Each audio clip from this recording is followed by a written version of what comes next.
Assalamualaikum warahmatullahi wabarakatuh. Alhamdulillah, alhamdulillahirabbil alamin. Assalatu wassalamu asrofil anbiya wal mursalin wa ala alihi wa sahbihi ajmain amma ba'du.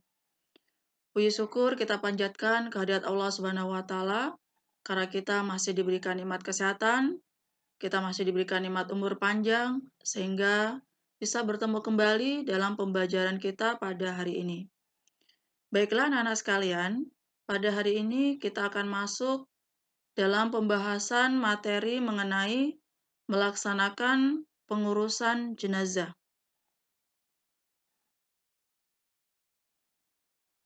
Kompetensi dasar pada materi kita hari ini, yang pertama adalah menerapkan penyelenggaraan jenazah sesuai dengan ketentuan syariat Islam. Yang kedua, menunjukkan sikap tanggung jawab dan kerjasama dalam penyelenggaraan jenazah di masyarakat. Yang ketiga, menganalisis pelaksanaan penyelenggaraan jenazah.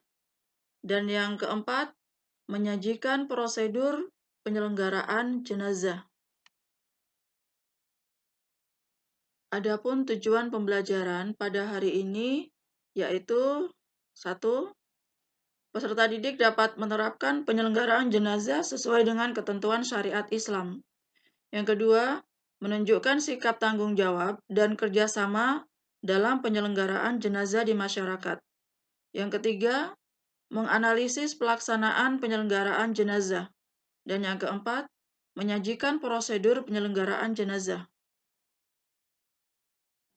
Berikut ini adalah peta konsep dalam materi kita pada hari ini mengenai melaksanakan pengurusan jenazah, yaitu yang pertama ada kewajiban umat Islam terhadap jenazah, yang kedua perawatan terhadap jenazah, yang ketiga takziah atau melayat, dan yang keempat adalah ziarah kubur. Berikut ini adalah dalil tentang kematian, yaitu Quran Surat Ali Imran ayat 185 yang berbunyi, Kullu nafsin dha'iqatul maut. Kullu nafsin dha'iqatul maut. Wa innama tuwaffawna ujurakum yawmal qiyamah. فمن زحزح عن النار وأدخل الجنة فقد فاز وما الحياة الدنيا إلا متاع الغرور. Demikianlah tadi pembacaan surat Al-Imran ayat 185 yang artinya tiap-tiap yang berjiwa akan merasakan mati, dan sesungguhnya pada hari kiamat sajalah disempurnakan pahalamu. Barang siapa dijauhkan dari neraka dan dimasukkan ke dalam surga, maka sungguh ia telah beruntung. Kehidupan dunia itu tidak lain hanyalah kesenangan yang memperdayakan. Jadi di dalam surat Ali Imran ayat 185 ini, Allah sudah dengan sangat tegas menjelaskan kepada kita bahwa bagi setiap yang bernyawa, termasuk kita sebagai manusia, pasti nantinya akan merasakan yang namanya mati. Nah, ketika kita menghadapi jenazah, apa saja sih yang harus kita lakukan?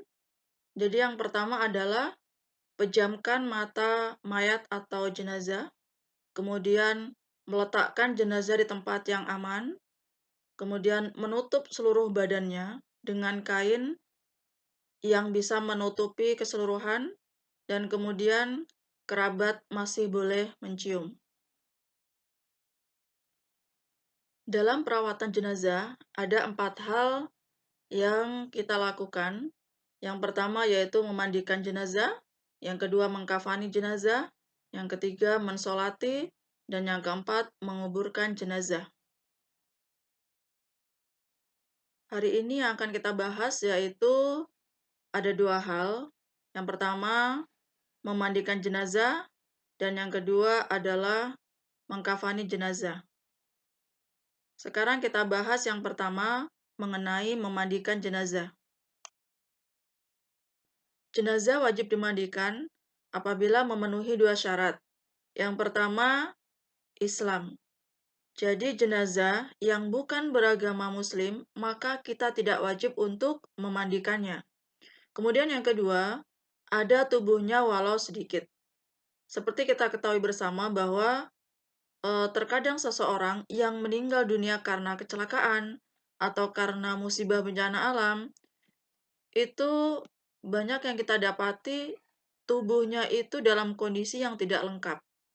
Nah, jadi apabila ditemukan tubuhnya itu walaupun sedikit, kita tetap harus wajib memandikan jenazah tersebut.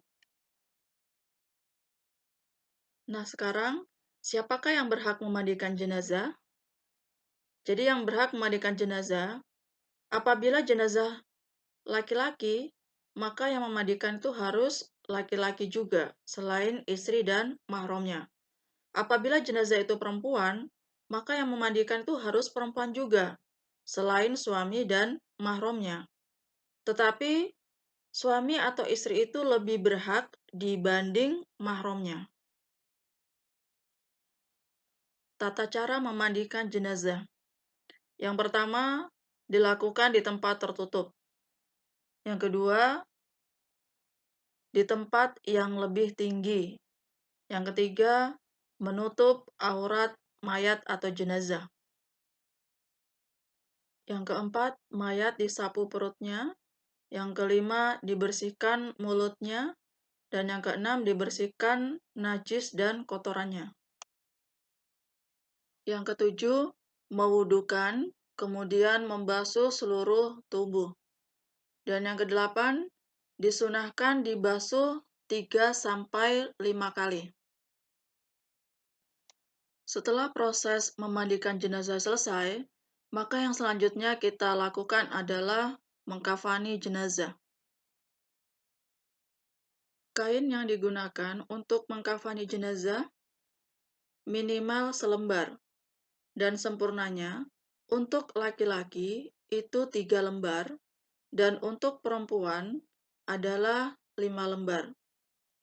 Sedangkan cara mengkafani jenazahnya, yang pertama, hamparkan kain kafan selembar demi selembar, kemudian taburi kain kafan dengan kapur barus, dan selanjutnya kita mengkafani jenazah dengan sebaik-baiknya sesuai dengan tuntunan syariat Islam. Demikian tadi pemaparan materi mengenai memandikan jenazah dan mengkafani jenazah. Supaya kalian lebih paham, nanti kita akan mempraktekkan memandikan serta mengkafani jenazah secara bersama-sama. Dan untuk pada hari ini kita cukupkan sampai di sini. Kita akhiri dengan hamdalah. Alhamdulillahirabbil alamin. Assalamualaikum warahmatullahi wabarakatuh.